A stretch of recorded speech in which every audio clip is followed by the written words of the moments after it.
about to leave, already packing. Come with me, I'm not really asking. We'll get away to a place where we don't know. Hey guys, welcome back to my channel. If this is the first time you're here, my name is Tara. I know today is not Sunday. I thought it would be super fun for us to do a bonus video today, since Thanksgiving is only a couple of short weeks away. So I thought, why don't we make one of my all-time favorite side dishes, mashed potatoes, and use our Instant Pot.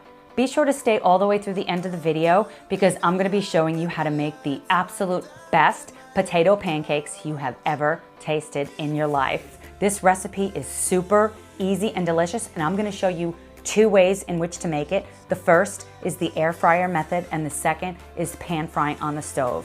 Incredibly delicious, whichever method you use. Before we get started, if you have not already, I would love for you to be a part of this community. You do that by hitting the red subscribe button that's right below this video. Sunday, we're gonna make an incredibly easy and delicious white chicken chili. You do not wanna miss this recipe, so be sure to hit the bell icon. That way you're notified each time I post a new video. If you guys are ready to make some of the easiest and most delicious mashed potatoes you've ever had, then keep on watching. We are going to start, of course, with the potatoes. So I'm placing in my trivet, and then I'm putting 4 very large Idaho potatoes. I'm going to add 1 cup of water. And here I have taken a head of garlic and I've chopped the top off and drizzled it with olive oil, and I'm making a foil packet. This is a great hack to make kind of like a roasted garlic, very simply. So making sure your silicone ring is on. We're gonna close the lid. We're gonna set our Instant Pot to high pressure for 10 minutes. It's very important to allow for a natural pressure release. This is gonna ensure that the potatoes are fully cooked. As soon as I opened the lid, I realized I had actually forgotten to pierce each of the potatoes with a fork, but they still turned out absolutely perfect. I like to remove the skins for this type of mashed potatoes because I want them to be as smooth and creamy as possible. So a trick to getting them off is to allow them to cool just for a couple of minutes. That way you can handle them and you won't burn yourself. And use either a fork or a spoon and just slide it down the side of the potato. The skins will just fall right off, making it super easy. So I'm going to use this gadget called a ricer. Essentially, it makes the potatoes look like little pieces of rice after it goes through it. If you don't have one of these, of course you could use a potato masher. I do love the texture that this ricer makes though. Once you have your potatoes either all riced up or mashed up, it's time for us to grab our garlic. If I had made this in the oven, I would have cooked it a little bit longer so it would be even softer.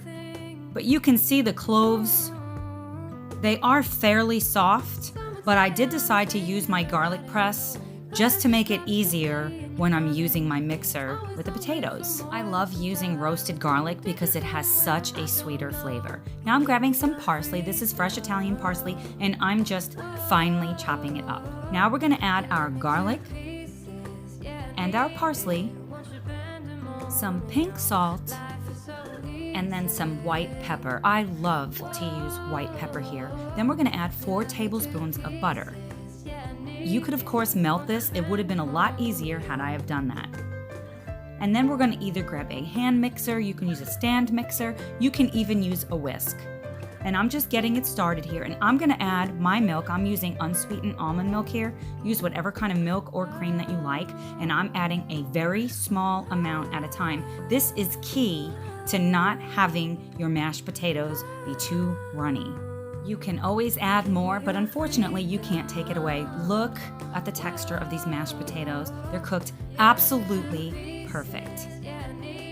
Okay guys, it's time for us to make those delicious potato pancakes. So we're gonna start with an egg. I'm using a large cage-free egg here, and I'm just giving it a nice little whisk. And then I'm gonna add this to my leftover cold mashed potatoes. I forgot to film the breadcrumbs, but I did add some breadcrumbs and then all of my dried spices. And then I'm gonna just stir everything together. This, just like when we made the mashed potatoes, we do not want this to be too wet or it will not cook properly. Now it's time for us to form the patties. So I'm just grabbing about a tablespoon or so of it, and then I'm gonna just dip it in the breadcrumbs. These are just plain breadcrumbs. I'm just putting a very light coating on the outside just to help it to crisp up a little bit more. in both the air fryer and the pan.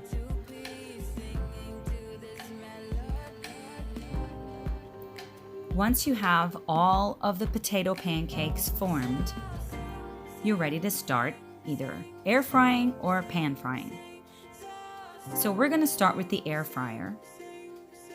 So I'm just placing them right inside of my basket. And then I'm going to stick it inside the air fryer set at 400 degrees for 15 minutes.